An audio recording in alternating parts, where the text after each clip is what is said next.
Ladies and gentlemen, welcome back to another quick episode in this series where I talk about the terms and just give you some examples and clarify them.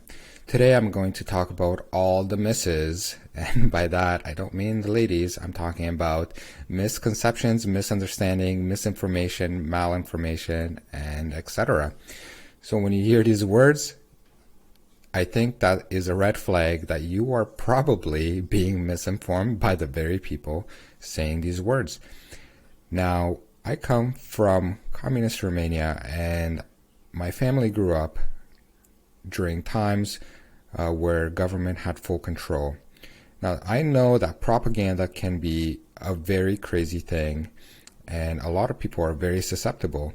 A lot of people look back at the world wars and say, if I was there, I would have been different. I would have spoken up against the injustice that was happening.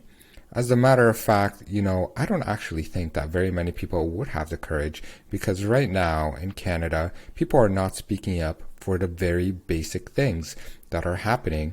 I'm talking about saying that this gender ideology is leading kids and advocating for kids to transition from an early age without their parents' consent, by the way, so they can be on medical treatments that result in lifelong psychological and physical effects and result in sterilization and mutilation of genitals.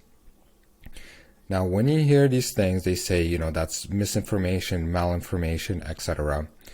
Really, this whole ideology is based on misinforming people, right? And as you can see, even the way the school boards now, they're addressing parents, they're not even answering questions anymore. School boards are voting themselves right out of accountability, and they are straight up misinforming parents.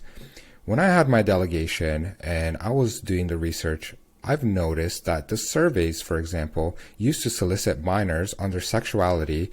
They tell the public that they're looking to see kids what their sexuality is. Actually, they didn't even say anything about sexuality. They're saying that these surveys are approved for kids grade 4 and up, when in fact on their surveys it was age 4 and up. So parents didn't know that their kids are being solicited for sexual things, and parents also didn't know that they were soliciting kids as early as age 4, not grade 4. So when you talk about miscommunication, misinformation, these school boards are absolutely doing this, and they are looking to transition kids from an early age without their consent and without the parents' consent. Now, this is a big problem, because if you would listen to the school board, you would be under the impression that things have never been better. As a matter of fact, things have never been worse. And, you see all these rates of suicide and depression going up. And you even see, for example, the director of the Waterloo District School Board saying kids in the LGBTQ community, they have higher rates of depression and suicide. Now, I'm wondering, under your leadership, have kids in this community gone up? Because if this community is susceptible to depression and suicide, why are we seeing an increase of such individuals under your leadership? This is a very big problem. And furthermore, if we are seeing an increase and you're saying this is true, why don't you tell parents? Why do you have policies that keep parents out of the equation? So this is a kind of a form of gaslighting for parents when they say misinformation, disinformation, because these school boards in these schools and anybody that teaches this gender ideology nonsense is actually the one misinforming. Another example is the fact that they say gender is assigned at birth, when it is in fact not.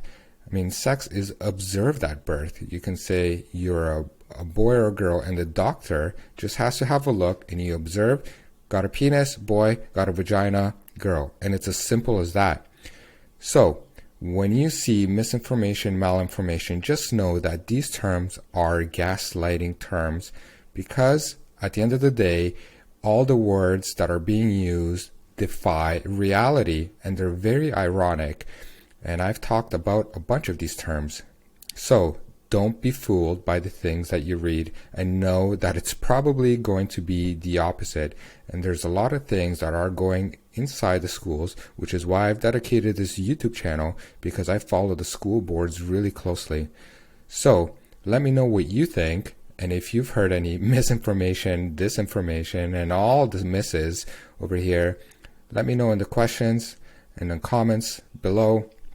And I hope that you enjoyed this video. Don't forget to subscribe, and I'll see you next time.